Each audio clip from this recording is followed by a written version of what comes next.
Hey guys, this is Harley. I had a decent finish in the grass cutter range comp the other day with second place, and I just want to make a quick video of how it went and some of the highlights.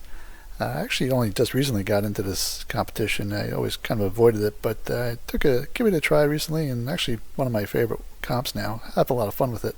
But if you haven't played this one before, the goal is to just get a biggest difference between the two grass carp. And so ideally you want to get a unique and common, but as you'll see in a bit, even just a unique and a trophy actually can get you a decent finish sometimes in this thing. And here's my setup. You can use pretty much any carp rod, but I've been using this Tibia carp rod, which I think I got in some event or mission. I can't remember where I got it from, but it's become sort of my lucky carp rod now. It usually works pretty well in these carp competitions. And for the uni, I'll just use a 12-0 hook. You can also use 14-0, but I just like to make sure I get a better bite rate. So I'll use a 12-0 and the shrimp pop-up pellets, the 14 millimeters or 0.6 inches.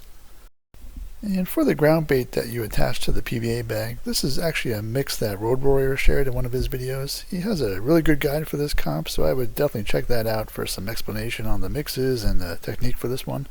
I'm definitely not a spotting and mix expert, so for any of these comps where you need to spot, I always just rely on the ones that are shared on some of those really good channels like Road Warrior and Super Dave, and I'm just a big believer in not trying to reinvent the wheel. And after I attach that to the PVA bag, then I'll move on to the actual spotting mix to launch out into the water there, and this is also from Road Warrior, a really good carp mix he has for oversized carp. And then we start off here at this first spot, which always works very well for me, so I always start here and I throw out the entire mix. And once I finally throw all that out, which takes several minutes, then I'm finally trying to catch that unique, and here's the first fish here actually after a little while.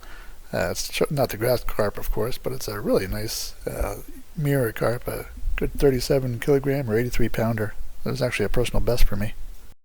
And finally, as my spotting mix was just about to wear off, I finally get another big hit here, and it's the uni grass carp. And it's about 63 pounds, nothing record-breaking, but decent enough. And then to switch over to the smaller carp, I'll switch to the number 2 hook, and then I'll put on the smaller shrimp pellets, the 8 millimeter or 0.3 inches. And then I try the second spot for a little while, but just don't catch very much, so I go back to the first spot, which seemed more active, and here I just get a nice long stream of catching the wrong fish, of course. And actually, I think that's why I like this comp so much. It can be frustrating for sure trying to catch the small, and sometimes you won't even catch another one at all, but I like how it kind of levels the playing field here. You can usually catch a unique to start with, but it's not always about who can catch the biggest fish and who has the best spot mix, but more about trying to do something that you'd think would be fairly easy, like catching a common grass carp, but it can really be a real challenge here for everyone to find it. And then finally I get another grass carp, but of course it's a trophy, not what I was looking for. But even with the trophy, I was able to grab a second place here. And again, I think that's what I like about this one. Everyone has a chance of winning here, and if you can find the right way to tweak that setup a bit, plus maybe get some luck on your side, you can do well in this. And the uni kind of takes care of itself just from the spot mix you throw out. It may take a while and maybe with a couple spots, but you'll probably get it.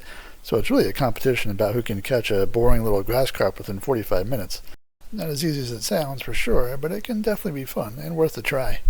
So thanks for watching, and I appreciate you guys checking this out, and I'll see you next time.